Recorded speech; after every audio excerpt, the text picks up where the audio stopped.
जीर लेनी है तो अपने गुरु की लेनी है, कोई चीज़ सीखनी नकल करनी है तो अपने गुरु की करनी। परम पूज्य श्याम मस्तानी फरमाते सीगे असल की नकल से असल हो जाता है। नकल केवल वस्त्रां दी नहीं, बाहरी चीज़ों की नकल नहीं, वो किस तरह के संस्कार सी उन्हां दे, संगत की किस तरह सेवा करते सी, संगत दे विच किस तरह का प्रेम का भाव सी, प्राणी मात्र दे विच किस तरह की उन्हां दे विच सेंसिटिविटी भावना सी, और मातावां बहनों के प्रति किस तरह के विचार सी, बर्तावा किस तरह करते सी, प्रेम का किस तरह करते सी, और सेवा दे विच किस तरह का भाव सी उन्हां दा किवें करांदे सी। ये सारिया चीज़ां अंतरमुखी जिहड़े जिस तरह साडे सिस्टम नूं बदलण वालियां, साडे खुदी नूं दूर भजाण वालियां, साडी अहम और ईर्ष्या द्वेष तो बचाने वाली चीज़ां, प्रेम का भाव अंदर पैदा करने वाली भाव, और सतगुर की सेवा वो दिल के भाव नाल शौक नाल करनी चीज़ां, ये सानू सीखनियां, ये साडे अंदर वसाणियां है। वो असी गुरु तो सीखना नहीं चाहते, असी उहदी देह नूं मत्था टेक के और इतिसरी करना चाहते कि असी जा करके सजदा करके, इस तरह सजदा उन्हें कबूल नहीं। बाबा जी कई बार फरमाते सी कि हज़ारां की संख्या तुसी आ गए हो, आए हो पर मेरे को आए नहीं, तुसी आए प्रेम तो पर मेरे नाल प्रेम करदे नहीं। प्रेम करना किसको कहता? प्रेम करना उसको कहते ने कि छोटा बच्चा रोया, वो दिल तो रोया छोटा बच्चा, माँ किन्ना ही जरूरी इंपोर्टेंट तो इंपोर्टेंट काम कर दी होए, वो रोएगा दिल तो माँ दे छाती उभार पैदा करके एकदम जोश उठेगा, थना दे जोश उठेगा, दौड़ के सीने नाल ला देगी। इस तरह का भाव लेंदे होया गुरु की सेवा की जाए, वो फलीभूत होंदी, वो इफेक्टिव रिजल्ट देंदी है। सानू वो चीज़ करनी है, कुछ तो कर दिखाएं कुछ, अगर क्योंकि इंसानी जामा सानू मिले थोड़े जे अरसे वास्ते मिले, चिरंकाल ए दे संजरिया गोबिंद मिलन की ए तेरी बारिया। वो मालिक नू मिलन दी साडी इसे जन्म दे विच वारी है, कर ले जेड़ा कुछ करया जांदा है। थोड़ा जिहा अरसा मिलिया, जिस तरह बदलों दे विच बिजली चमकती होवे और उसकी लाइट दे विच असी सूई दे विच धागा पिरोना होवे, कितना मुश्किल है। बस इसे तरह ही 8 करोड़ 40 लाख साल तक असी 84 में धक्के खाते रहे। कदे असी घास फूस पेड़ पौधे वनस्पति बने, कदे जलदे जीव बने, कदे उड़ने वाले पखेरू, कदे छुपाए जानवर सूअर तक बने। उन्होंने विचों कढ़ के मालिक ने कीमती जामा दिता ही थोड़े समय वास्ते। 60-70 हद तो हद 80 साल 100 साल की उम्र भी आप गलीए है कि वो कंपैरिजन दे विच तुलना दे विच आपां देखिए कित्थे 8 करोड़ 40 लाख साल का अरसा और कित्थे 100 साल 60 साल। ये इंज ही है जिस तरह बदल चमके और एकदम गायब हो गए। बस इन्नी देर दे वास्ते आए, इन्नी देर दे विच मालिक दा नाम जप के असी अपने जन्म नू सफल करना। साडे हथों जन्म जा रहा है, कुछ करके दिखा जाइए, पर असी करी की जाने। असी इस शरीर नू असी अपने आप को समझना है। सब तो पहला काम तो यह करना सी हाँ कौन। असी सोचते हैं असी शरीर हाँ, असी शरीर नहीं है, असी उस मालिक दी अंश हाँ। असी अपने आप को पहचान लिया तो मालिक को पहचान लिया, असी खुद ब्रह्म हाँ। पर असी ब्रह्म विच साडे की है कि काम क्रोध लोभ अहंकार ये जिहड़ा लिपटे हुए ने परतां, ये परतां आत्मा दे गंदगी लिपटी हुई है, उन्हां परतां नूं खत्म करके बिल्कुल नरोल आत्मा साडी उज्जवल आत्मा करदे ने। पूर्ण संत सतगुरु की सोबत कर दी, उहदी कृपा कर दी। ऐसे किसी कामल औलिया संत महात्मा की सोबत करके और उसके मार्गदर्शन दे विच कमाई करके अपनी आत्मा नूं असी उज्जवल करना, तां कहा जाएगा कि कुछ तो करके दिखाएं। परम पुण्य श्याम मस्ताना जी कुछ करके गए हैं, परम पुण्य शाह रोशन साईं कुछ करके गए हैं, तब भी तो उन्हां दी याद विच आपां बैठे हैं। हाँ जी पूरा करवागे। लाखों यहाँ गए हैं यार, बेमौत मर न जाए, मानस जन्म मिला है, कुछ तो कर दिखाए।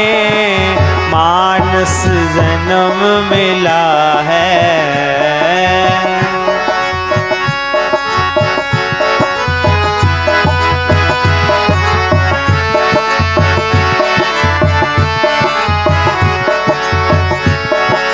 मोह माया में फंसे हैं, सतगुरु को भूल गए हैं, सतगुरु को भूल गए हैं। मोह माया में फंसे हैं, सतगुरु को भूल गए हैं, सतगुरु को भूल गए हैं। सेवा ਅਸੀਂ ਜਿਹੜਾ ਸਾਡੇ ਅੰਦਰ ਆਤਮਾ ਬੈਠੀ ਉਹ ਹਾਂ। ਕਹਿੰਦੇ ਦੁੱਖ ਦਾ ਸਭ ਤੋਂ ਵੱਡਾ ਕਾਰਨ ਕੀ ਹੈ? ਦੁੱਖ ਦਾ ਸਭ ਤੋਂ ਵੱਡਾ ਕਾਰਨ ਇਹ ਹੈ ਕਿ ਅਸੀਂ ਆਪਣੇ ਆਪ ਨੂੰ ਕਿਸੇ ਚੀਜ਼ ਨਾਲ ਬੰਨ੍ਹ ਲਈਏ। ਅਸੀਂ ਸਰੀਰ ਨਾਲ ਬੰਨ੍ਹ ਲਿਆ, ਅਸੀਂ ਦੁਖੀ ਹੋਵਾਂਗੇ। ਅਸੀਂ ਪਰਿਵਾਰ ਨਾਲ ਆਪਣੇ ਆਪ ਨੂੰ ਬੰਨ੍ਹ ਲਿਆ, ਅਸੀਂ ਦੁਖੀ ਹੋਵਾਂਗੇ। ਅਸੀਂ ਸੰਸਾਰਿਕ ਪਦਾਰਥਾਂ ਨਾਲ ਬੰਨ੍ਹ ਲਿਆ, ਆਪਣੇ ਆਪ ਨੂੰ ਦੁਖੀ ਹੋਵਾਂਗੇ।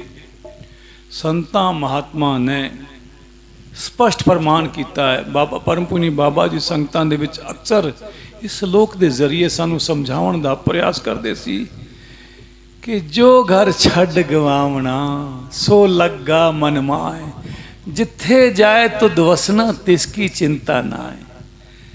ਜਿਹੜਾ ਘਰ ਛੱਡ ਕੇ ਜਾਣਾ ਹੈ ਉਸੇ ਨੂੰ ਪੱਕਾ ਕਰਨ 'ਚ ਲੱਗੇ ਰਾਤ ਦਿਨ, ਇਹ ਵੀ ਕਰ ਲਾਂ ਉਹ ਵੀ ਕਰ ਲਾਂ, ਘਰ ਨੂੰ ਸਜਾਉਣ ਵਾਸਤੇ ਇਹ ਕਰ ਲਾਂ, ਪੱਕਾ ਮਕਾਨ ਬਣਾਵਾਂ, ਏਸੀ ਲਾ ਦਿਆਂ, ਕੂਲਰ ਖੜਾ ਕਰਾਂ, ਰਸੋਈ ਦੇ ਵਿੱਚ ਇਹ ਸਮਾਨ ਹੈ, ਬਾਥਰੂਮ ਦੇ ਵਿੱਚ ਸਮਾਨ, ਉਹਨੂੰ ਪੱਕੇ ਤੋਂ ਪੱਕਾ ਮਜ਼ਬੂਤ ਤੋਂ ਮਜ਼ਬੂਤ ਕਰੀ ਜਾਂਦਾ ਹੈ। ਓਏ ਕੰਬਲਿਆ, ਤੇਰਾ ਇਸੇ ਦਾ ਹੀ ਪਤਾ ਨੂੰ ਕਿਹੜੇ ਘਰ ਪੱਕਾ ਕਰੀ ਜਾਂਦਾ। ਤੂੰ ਮੁਸਾਫਰ ਹੈ, ਸਰਾਏ ਦੇ ਵਿੱਚ ਆਇਆ, ਤੂੰ ਇਸ ਨੂੰ ਸਰਾਏ ਦੇ ਰੂਪ ਦੇ ਵਿੱਚ ਟ੍ਰੀਟ ਕਰਕੇ ਔਰ ਕੰਮ ਕਰਨ ਵਾਲਾ ਆਪਣਾ ਕੰਮ ਕਰਕੇ ਜਾ। ਆਪਣੀ ਆਤਮਾ ਦਾ ਕੰਮ ਹੈ, ਉਹ ਆਪਣਾ ਕੰਮ ਆਪਣੀ ਆਤਮਾ ਨੂੰ ਪਾਕ ਸਾਫ਼ ਕਰਕੇ ਔਰ ਮਾਲਿਕ ਦੇ ਵਿੱਚ ਵਾਪਸ ਜਾ ਕੇ ਮਰਜ ਕਰ ਦੇ, ਉਹ ਆਪਣਾ ਕੰਮ, ਉਹ ਮਾਲਿਕ ਦੀ ਬੰਦਗੀ ਹੈ। ਉਹ ਬਿਨਾਂ ਕਿਸੇ ਕਾਮਿਲ ਰਹਿਬਰ ਦੀ ਸ਼ਰਨ ਦੇ ਬਿਨਾਂ ਔਰ ਉਸ ਦੀ ਪੜ੍ਹਾਈ ਦੇ ਬਿਨਾਂ ਇਹ ਕੰਮ ਸੰਭਵ ਨਹੀਂ ਹੈ। ਇਸੇ ਵਾਸਤੇ ਕਿਹਾ ਜੋ ਘਰ ਛੱਡ ਗਵਾਉਣਾ ਸੋ ਲੱਗਾ ਮਨ ਮਾਏ, ਜਿੱਥੇ ਜਾਏ ਤੁਧ ਵਸਣਾ ਤਿਸ ਕੀ ਚਿੰਤਾ ਨਾ ਹੈ। ਜਿੱਥੇ ਜਾ ਕੇ ਅਸੀਂ ਵਾਸਾ ਕਰਨਾ ਉਹਦੀ ਸਾਨੂੰ ਤਨਿਕ ਵੀ ਚਿੰਤਾ ਨਹੀਂ। ਅਸੀਂ ਫਸਣ ਵਿੱਚ ਰਾਤ ਦਿਨ ਲੱਗੇ ਹਾਂ। ਅਸੀਂ ਸਵੇਰੇ ਤੋਂ ਲੈ ਕੇ ਸ਼ਾਮ ਤੱਕ ਕੋਈ ਕਮਾ ਰਿਹਾ, ਕੋਈ ਘਰ ਦੇ ਧੰਦੇ 'ਚ ਕਰ ਰਿਹਾ, ਸ਼ਾਮੀ ਰੈਸਟ ਖਾ ਪੀ ਕੇ ਸੋ ਗਏ, ਸਵੇਰੇ ਫਿਰ ਵਹੀ ਚੱਕੀ ਗੇੜੀ। ਜੋ ਬਾਬਾ ਜੀ ਫਰਮਾਉਂਦੇ ਸੀ, ਜਿਹੜੇ ਚੱਕੀ ਦੇ ਵਿੱਚ ਸਾਡੇ ਦਾਦੇ ਪੜਦਾਦੇ ਪਿਸਦੇ ਰਹੇ ਉਹੀ ਚੱਕੀ ਅਸੀਂ ਗੇੜੀ ਜਾਂਦੇ। ਉਹ ਕੀ ਕੱਟ ਕੇ ਉਹ ਲੈ ਗਏ, ਕੀ ਕੱਟ ਕੇ ਅਸੀਂ ਲੈ ਜਾਵਾਂਗੇ। ਬੜੇ ਬੜੇ ਲੈਂਡ ਲੋਡ ਆਏ, ਉਹਨਾਂ ਦੇ ਬਣਾਏ ਮਹਿਲ ਅੱਜ ਚਾਮ ਚਿੜਕਾ ਤੇ ਬੀਟ ਕਰੀ ਜਾਂਦੀਆਂ ਨੇ, ਕੁੱਤੇ ਪਿਸ਼ਾਬ ਕਰੀ ਜਾਂਦੇ ਨੇ।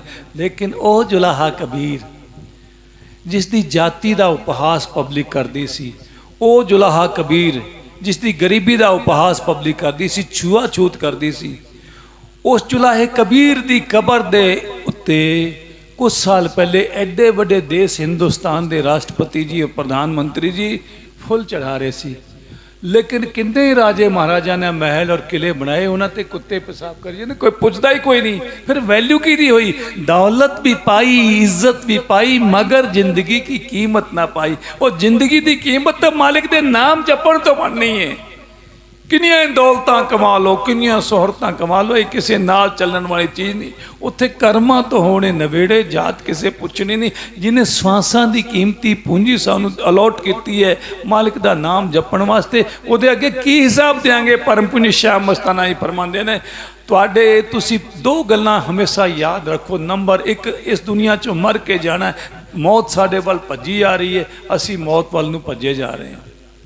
ਦੂਸਰਾ ਇਹ, ਜੋ ਕੁਛ ਕਰੀ ਜਾਂਦੇ ਸਾਡਾ ਲੇਖਾ ਜੋਖਾ ਸਾਡੇ ਤੋਂ ਮੰਗਿਆ ਜਾਏਗਾ। ਉਹ ਕੌਣ ਦੇਗਾ? ਕਿ ਅਸੀਂ ਦੇ ਸਕਾਂਗੇ? ਅਸੀਂ ਉਸ ਨੂੰ ਭੁੱਲੇ ਬੈਠੇ, ਉਲਟੇ ਚੱਕਰਾਂ 'ਚ ਪਏ ਹਾਂ। ਅਸੀਂ ਐਸੇ ਕੰਮ ਕਰੀ ਜਾਂਦੇ। ਮਾਲਿਕ ਦੀ ਲਾਈਨ ਤੋਂ ਹਟ ਕੇ ਗੁਰੂ ਪੀਰ ਨੇ ਸਾਨੂੰ ਜੋ ਜੀਵਨ ਦੀ ਮਰਿਆਦਾ ਰੇਖਾ ਦਿੱਤੀ ਹੈ, ਜਿਸ ਤਰ੍ਹਾਂ ਸੀਤਾ ਅਗਰ ਲਕਸ਼ਮਣ ਰੇਖਾ ਦੇ ਵਿੱਚ ਰਹਿੰਦੀ, ਰਾਵਣ ਦੇ ਬਾਪ ਦੀ ਤਾਕਤ ਵੀ ਨਹੀਂ ਸੀ, ਉਸ ਨੂੰ ਚੁੱਕ ਕੇ ਲੈ ਜਾਂਦਾ, ਪਰ ਉਹ ਜਿਉਂ ਰੇਖਾ ਤੋਂ ਪਾਰ ਰੱਖਿਆ ਔਰ ਚੁੱਕ ਕੇ ਲੈ ਗਿਆ।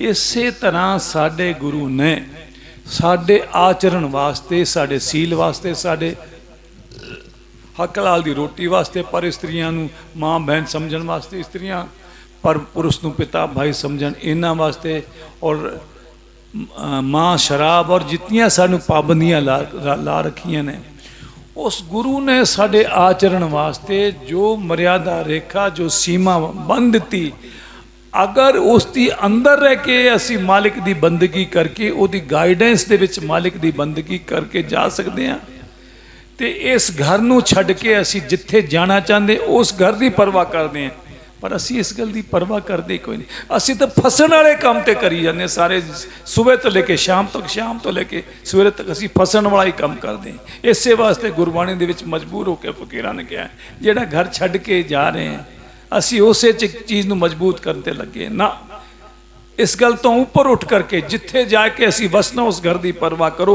वो सानू उस घर की परवाह करन दा भाव साडे अंदर दुनिया नहीं जगा सकती, क्योंकि दुनिया साडे अंदर अपने शरीर का, परिवार का और दुनियावी पदार्थों का मोह सिखाएगी, बाड़ेगी, भाव सिखाएगी। इन्हां चीज़ों तो उपर भाव तो इन्हां दे प्रति विरक्ति का भाव साडे अंदर अगर कोई पार करेगा, पैदा करेगा, वो केवल और केवल पूर्ण ताकत रहबर औलिया संत सतगुरु ही पैदा कर सकते हैं, क्योंकि इन्हां चीज़ों तो काम करो दो मोह अहंकार और तिन्ना गुणों तो ऊपर उठे हुए चौथे लोग दे हो मालिक होंदे ने। हाँ जी, सतगुरु को भूल गए हैं, सतगुरु को भूल गए हैं, सेवा सिमरन करके, सेवा सिमरन करके जीवन सफल बनाए। परम पुण्य श्याम मस्ताना जी ने किन्ने साल तक सेवा कराई, सेवा नूं प्रमुखता दी, क्योंकि सेवा एक ऐसा जरिया है कि साडे जिन्ने भी कर्म है आत्मा ना मैल है उसनूं साफ कर दी है, साडे दुखां नूं खत्म कर दी, साडे अंदर प्योरीफिकेशन सफाई कर दी साडे मन दी। और सेवा जद तक साडे दिल दे विच अपने कामिल मुर्शद दे प्रति प्रीति दा, प्रेम दा भाव पैदा ना होएगा, उदों तक असी सेवा करन जा ही नहीं सकते और सिमरन भी बन ही नहीं सकता, क्योंकि सिमरन जिहदे नाल प्रेम असी कर लिया, असी दुनिया नाल प्रेम कर रखा, दौड़ दौड़ के गंदियां शकलां साडे ज्यों बैठांगे अद्धा घंटा घंटा, वो होर शकलां साडे दिलो दिमाग दे विच असर करी जाणियां, शकलां देखना कुछ चाहांगे, नज़र कुछ आएगा, क्योंकि असी दुनिया दे नाल फसे हुए हैं, उन्हां दा मोह साडे दिल दे विच फसिया है। वो दुनिया दे प्यार ने साडे दिल, जो मालिक दी अमानत है, दिल गुरु दी अमानत है, उस ते कब्जा कर रखा दुनिया दे प्यार ने, दुनिया दी मोहब्बत ने, दुनिया दी गंदियां तस्वीरां ने इस ते कब्जा कर रखा है, जबकि एक मालिक दी अमानत है, गुरु दी अमानत है, वो केवल और केवल सेवा उसकी सफल है। सतगुर की सेवा सफल है जे करे चितलाए, जे प्रेम दा जख्म इत्थे गुरु दा है पैदा किया है, वो दौड़ दौड़ के सेवा करेगा। मेरे याद है डीएसपी साहब, मैं बाबा जी नाल गया कर्नाटक बंगलोर, उत्थे कोई पंजाबी बोली जाती सी, कुछ सेवादार 20-25 संगत सीगे मैंबर संगत दे, उन्होंने पूछ लिया तुसी कित्थों आए हो, कहते असी जी राजस्थान के गंगानगर जिले के केसरी सिंहपुर तो आए। कितने दिन हो गए? 25 दिन हो गए। आए कादे वास्ते? सेवा कर ली। कहाँ? आंध्र प्रदेश के पास में, हैदराबाद के पास में, केसरी सिंहपुर। प्रेम से ताही तक गए, बिना प्रेम नहीं जा सकते। प्रेम का जज्बा पहले हमारे दिल में पैदा होना चाहिए, बीज अंकुरित होना चाहिए, ताही साडे दिलों के विच सेवा का भाव पैदा होगा, ताही सिमरन बनेगा। प्रेम सब तो वड्डी चीज़ है। मेरे कामिल मुर्शिद फरमांदे सी, परम पूज्य बाबा जी शाह रोशन साईं की कहंदे सी कि सिमरन करो, बहुत अच्छी बात है कि मालिक नूं मिलन दे 3 रस्ते ने। नंबर 1 ज्ञान, दूजा योगाभ्यास यानी सिमरन, और तीसरा इश्क।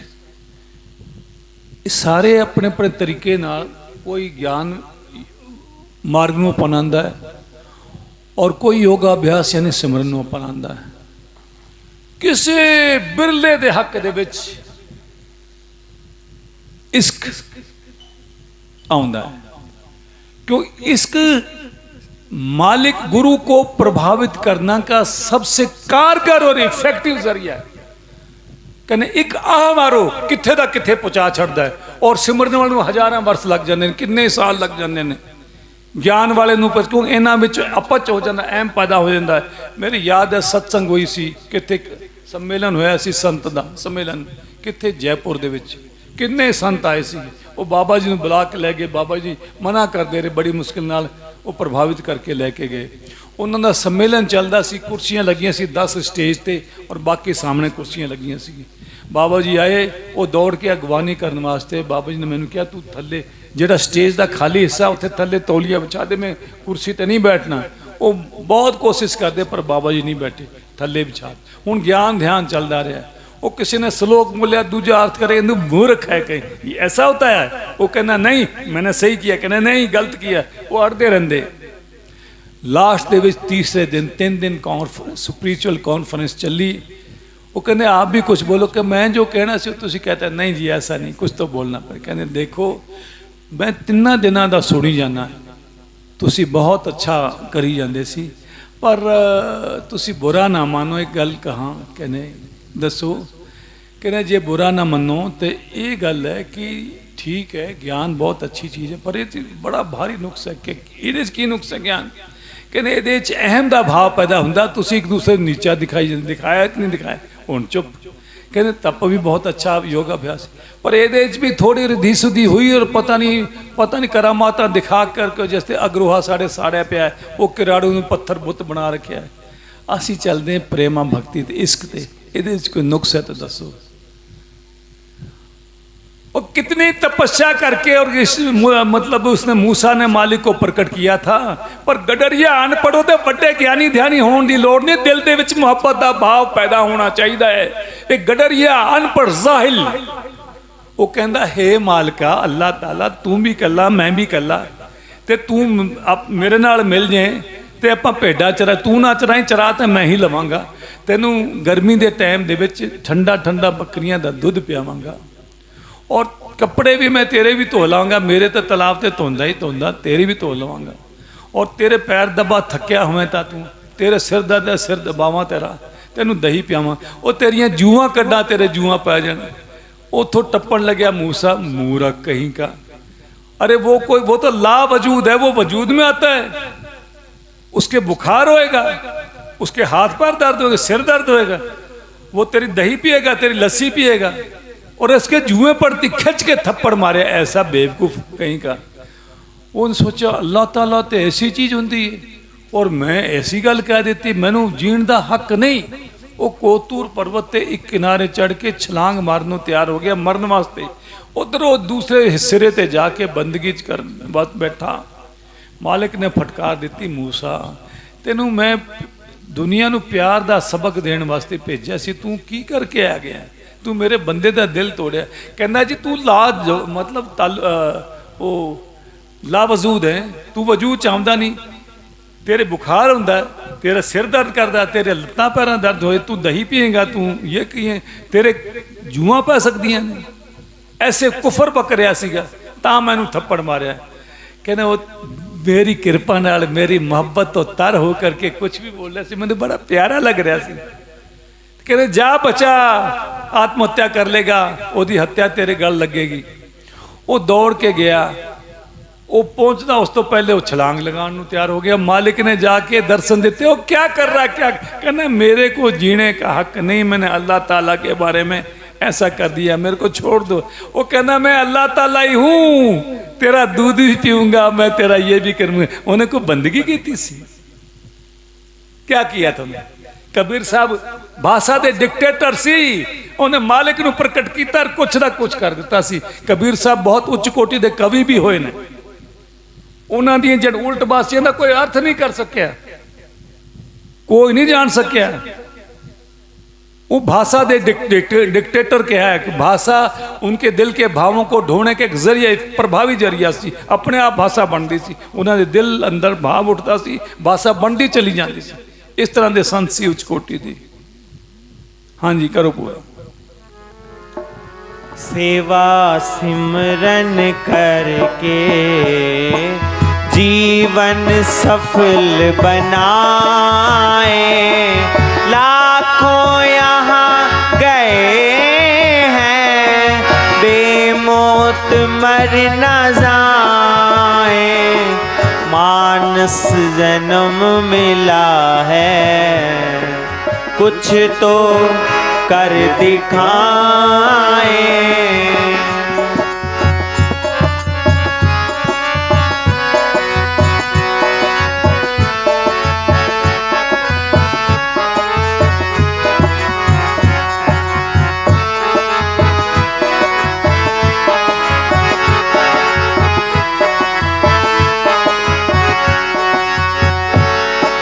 सतगुरु जिन पे राजी, काल न मारे बाजी, काल न मारे बाजी, सतगुरु जिन पे राजी।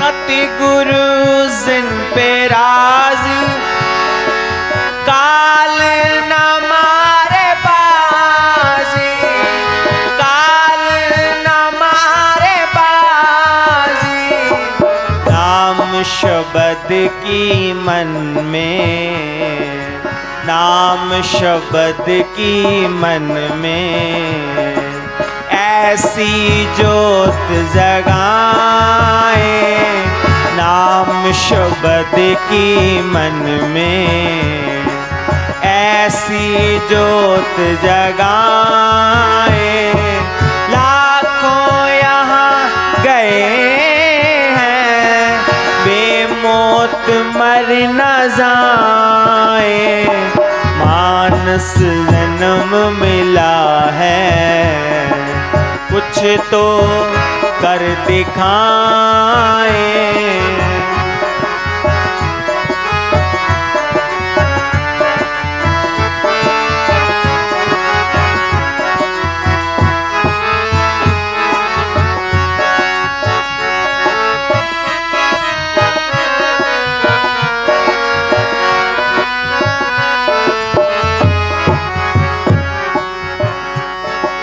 लाखों यहाँ गए हैं बेमौत मर न जाए, मानस जन्म मिला है कुछ तो कर दिखाए।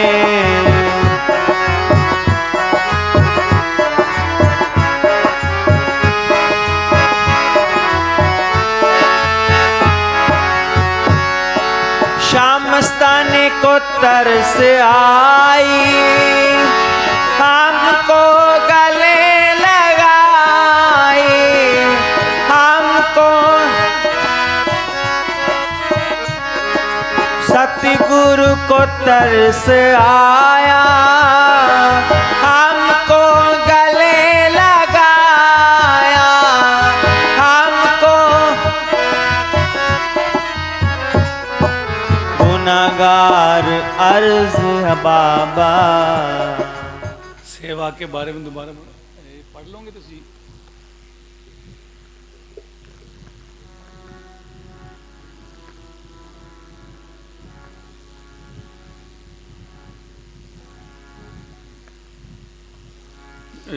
दे दो एक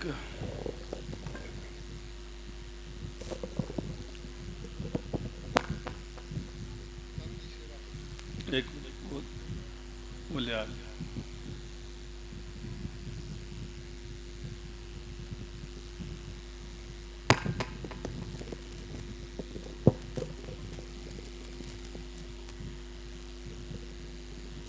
ਤਨ ਦੀ ਸੇਵਾ ਕਿਸ ਤਰ੍ਹਾਂ ਕਰਨੀ ਚਾਹੀਦੀ ਹੈ।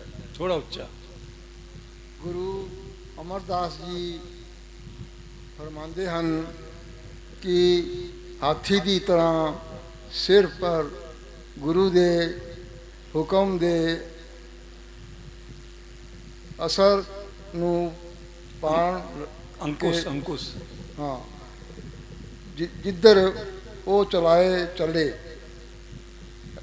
ਅਹੀ ਰਨ ਦੀ ਤਰ੍ਹਾਂ चलो सिर नहीं पढ़ा कोई बात नहीं पढ़े सिर कोई बात नहीं पढ़े ले लो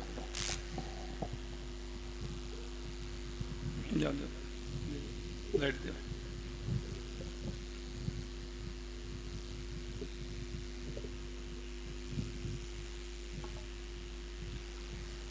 गुरु अर्जन साहब फरमाते ने कि तन की सेवा बाबत कि प्रार्थना करते हैं कि हे मालका हत्थां नाल की अखां दे नाल संतां दी सेवा करां ते केसां दे नाल उन्हां दे चरनां नूं झाड़ां। अठे पहर संतां दे दर्शन नसीब होण मैनूं ये सुख बख्शो। केसां दा बीजना बना के संतां दा चमर करां ते सिर नूं उन्हां दे चरनां हेठ रख के उन्हां दी धूड़ मुख नूं लावां। सेवा भी एक तां तन दी सेवा, एक मन की सेवा, एक धन की सेवा, एक सुरत की सेवा। पर सेवा कोई भी करो सतगुर की सेवा सफल है जे करे चित लाए। जब तक साडे दिल दे विच अपने मुर्शद नूं बंदा नहीं मालिक दा रूप समझ करके वो बिल्कुल पाक साफ दिल करके दिल दे विच उहदी मुहब्बत दी पकड़ रखदे हुए सेवा नहीं करांगे तद तक साडी सेवा सफल नहीं। और सेवा दे विच किसी भी तरह का स्वार्थ का भाव नहीं रहना चाहिए। असी दुनिया विचार के ये सेवा करांगे सानू फल मिलेगा, असी फल की चाह करके करांगे। अगर गुमान है हंकार लेके करांगे मैं की खत्म होगी। मन विच ख्याल भी आया ये सेवा मैं की गई और मन दे विच ये भाव आया मैं की फल मिले वो भी खराब होगी खत्म होगी ना। असी हाँ कौन करने वाले ये उस मालिक की मेहरबानी है कि सानू उन्हां 84 दे विचों कढ़ के कीमती जामा दिता और कामिल मुर्शद दे नाल साडा मेल होया और मेल होने दे बाद उहदी सेवा मिली और उहदी सेवा बिना उहदी कृपा बिना सेवा हो नहीं सकती। मैं एक छोटा जा एग्जाम्पल साइट करना चाहांगा साध संगत अगे कि पूजन जो गुरु गोबिंद सिंह जी कोल एक दंपति आया, घर वाला उहदी बीबी ते बंदा दोनों आए। एक छोटा जा बालक उहदा नाम सी जोगा। गुरु साहब कोल आनंदपुर साहब किले विच आए तां उन्होंने पूछा बच्चा बड़ा प्यारा सी, बच्चा तेरा नाम की है? कि मैं जोगा। तू किदे जोगा है? कि मैं तुहाडे जोगा। तू मेरे जोगा मैं तेरे जोगा। वो गुरु दे नाल उहदा प्यार पा गया, प्यार बड़ा जबरदस्त पै गया। कुछ दिन तक रहे, प्यार पैंदा रहा, बढ़ता गया बढ़ता गया। माँ बाप कहने लगे जी असी तो वापस जाना है कि बच्चे नूं जाना कि लै जाओ। वो बच्चा जावे ना कि चंगा इनू ठहरन दो, कोई गल नहीं बात लै जाना। 2-3 साल बाद या जो भी वो वापस आए लैन वास्ते कि बच्चा जवान हो गया शादी करनी। वो जाए ना, आखिर गुरु दे कहण तो चला गया कि तू जदों मेरा हुक्म है उदों पुट्ठा आ जी। वो तो शादी हो रही सी, 3 लावां लगियां, चौथी लगन नूं तैयार हुई तो चिट्ठी लैके संदेश वाहक डाकिया पहुँच गया। गुरु साहब ने याद किया है। ਉਸੇ ਟਾਈਮ ਉਹ ਜਦ ਲੜ ਜਾ ਤੋੜ ਕੇ ਗੱਠਜੋੜਾ ਹੁੰਦਾ ਕੱਪੜੇ ਵਾਲਾ ਬੀਬੀ ਨਾਲ ਆਪਣੀ ਜਿਹੜੀ ਵਿਆਹ ਜੀ ਨਾਲ ਕਰ ਰਿਹਾ ਸੀ, ਉਹਨੂੰ ਤੋੜ ਕੱਪੜਾ ਖੋਲ ਕੇ ਤੁਰ ਪਿਆ। ਉਹ ਸਾਰੇ ਕਹਿਣੇ ਇੱਕੋ ਹੀ ਤਾਂ ਫੇਰਾ ਰਹਿ ਗਿਆ। ਨਾ ਬਈ, ਮੈਂ ਗੁਰੂ ਸਾਹਿਬ ਦਾ ਹੁਕਮ ਹੋ ਗਿਆ। ਬਹੁਤ ਅੱਛਾ ਕੁਰਬਾਨੀ ਸੀ, ਗ੍ਰੰਥਾਂ 'ਚ ਨਾਮ ਅਮਰ ਹੋਣਾ ਸੀ। ਪਰ ਉੱਥੋਂ ਹਟਦੇ ਹੀ ਮਨ ਦੇ ਵਿੱਚ ਸੂਖਸ਼ਮ ਹੰਕਾਰ ਪੈਦਾ ਹੋਇਆ। ਉਹ ਜੋਗਿਆ, ਤੇਰੇ ਵਰਗੀ ਕੁਰਬਾਨੀ ਵਾਲਾ ਕੋਈ ਪੈਦਾ ਨਹੀਂ ਹੋਣਾ। 5 ਮਿੰਟ ਦੀ ਗੱਲ, ਇੱਕ ਫੇਰਾ ਹੀ ਤੇ ਲੈਣਾ ਸੀ, ਪਰ ਤੂੰ ਫੇਰੇ ਵਿਚਾਲੇ ਛੱਡ ਕੇ ਔਰ ਤੁਰ ਪਿਆ। ਵਾਹ ਵੀ ਵਾਹ ਜੋਗਿਆ, ਧੰਨ ਹੈ ਤੇਰੇ ਜੋਗਿਆ, ਤੂੰ ਐਡੀ ਕੁਰਬਾਨੀ ਕਰ ਲਈ। ਵਾਹ ਵੀ ਵਾਹ। ਉਹ ਤੁਰੰਤ ਉਹਦੇ ਅੰਦਰ ਹੰਕਾਰ ਦਾ ਭਾਵ, ਸੂਖਸ਼ਮ ਹੰਕਾਰ ਦਾ ਭਾਵ ਪੈਦਾ ਹੋ ਗਿਆ। ਗੁਰੂ ਸਾਹਿਬ ਦੇ ਕੋਲ ਉਹਦੇ ਮਨ ਦੀ ਫੋਟੋ ਚਲੀ ਗਈ। ਉਹਨੇ ਕਿਹਾ ਸੇਵਕ ਤਾਂ ਡੋਲ ਗਿਆ, ਇਹਨੂੰ ਹੰਕਾਰ ਆ ਗਿਆ। ਉਹ ਪੇਸ਼ਾਵਰ ਤੋਂ ਚੱਲ ਕੇ ਔਰ ਫਿਰ ਗੁਰੂ ਸਾਹਿਬ ਕੋਲ ਜਾ ਰਿਹਾ। ਰਸਤੇ ਦੇ ਵਿੱਚ ਘੋੜੇ ਤੇ ਜਾ ਰਿਹਾ ਸੀ, ਰਸਤੇ ਦੇ ਵਿੱਚ ਥੱਕ ਗਿਆ ਤੇ ਇੱਕ ਜਗ੍ਹਾ ਹੁਸ਼ਿਆਰਪੁਰ ਜਾਂ ਐਸੀ ਜਗ੍ਹਾ ਦੇ ਕੋਲ ਉੱਥੇ ਰੁਕ ਗਿਆ ਵੀ ਰਾਤੀ ਵਿਸ਼ਰਾਮ ਕਰ ਲਈਏ। ਰਾਤੀ ਵਿਸ਼ਰਾਮ ਕਰਨ ਲੱਗਿਆ, ਪਤਾ ਲੱਗਿਆ ਥੋੜੀ ਦੂਰ ਇੱਕ ਅਤੀ ਸੁੰਦਰ ਵੈਸਿਆ ਦਾ ਕੋਠਾ ਹੈ। ਹੁਣ ਕਿੱਥੇ ਕਿਤਨੀ ਉੱਚੀ ਕੁਰਬਾਨੀ और कितने इतनी गिरावट, सूक्ष्म हंकार आ गया, फिर बिल्कुल ही गिर गया। कि कहना गुरु साहब तो आनंदपुर साहब बैठे, उन्होंने की पता लगेगा तू दुनिया के आनंद ले ले, और आनंद लैन वाली थां तो तू ब्याह खुद का ही छड़ के आ गया, फिर वैश्या के चक्कर च पैन नूं तैयार हो गया। वो तुर पिया वैश्या के कोठे जाण वास्ते। गुरु साहब नूं पता लग गया। उत्थे गार्ड के रूप दे विच एक आदमी खड़ा, उन्होंने देख के पुट्ठा आ गया। दूसरी बार गया, फिर देख के पुट्ठा आ गया। उन 3-4 बार गया, आगे गार्ड खड़ा मिले। आखिर लास्ट बार 3 बजे करीब गया कि भाई सिक्खा नाम जपन का टाइम हो गया, तू बार बार चक्कर क्यों कट रहे हैं। उन्हें कहा केड़ा नाम जपना, हुण चलते हैं। उत्थे पहुँचे आनंदपुर साहब, आ गया जोगा? हाँ जी आ गया। कहते रात कित्थे रुकिया सी बेटे? कहना जी मैं थक गया सी, फलानी थां रुकिया सी। अच्छा रात किवें बीती? कहना जी थके आ रहा सी, नींद आ गई। गुरु साहब वो बात निकलवावे, वो उस बात को छिपाए। आखिर गुरु साहब ने कहा है जोगिया तू वो पल याद कर जदों तू क्या सी मैं तेरे जोगा, मैं क्या सी मैं तेरे जोगा। और तू वो पल याद कर कि तू फेरिया नूं ठुकरा करके उथों रवाना हो गया। कित्थे ते तेरी एडी कुर्बानी सी, वो तू कर रहा सी, वो तो मेरा साया सी, मेरा मुहब्बत सी तेरे दिल दे विच बैठी हुई, उसदे बेस ते तू कुर्बानी कर रहा सी। तू नहीं कर सकता सी कुर्बानी, वो मेरी रहमत सी जेड़ा तू कुर्बानी कर रहा सी। पर तेरे अंदर सूक्ष्म भाव पैदा होया कि मैं कर दी। तू कर रहा सी तो तेरे अंदर मैं दा भाव क्यों पैदा है? अगर तू कर रहा सी तो तू मैनू बंदा समझ कर वैश्या दे कोठे ते क्यों गया बार बार? वो तेनू बचाने वास्ते रंडी दे कोठे दे उत्ते जाकर के मैनू सिक्योरिटी गार्ड बन के तेनू बचाना पिया, पहरा देना पिया। इस वास्ते गुर की सेवा सफल है जे करे चितलाए। बहुत मुश्किल है। असी अपने आप नूं ये समझिए कि जो कोई सेवा भी कर रहा है ना, वो मालिक अपने दर ते अपनी कृपा उसके जीव ते करके बुलाउंदा, एवें कोई जा नहीं सकता। दुनिया सुती रहिंदी, वो नहीं आउंदी। किसे ते कृपा करदा, बरसाउंदा, वो चला के अपने दर ते बुला करके सेवा उस तो करवाउंदा है।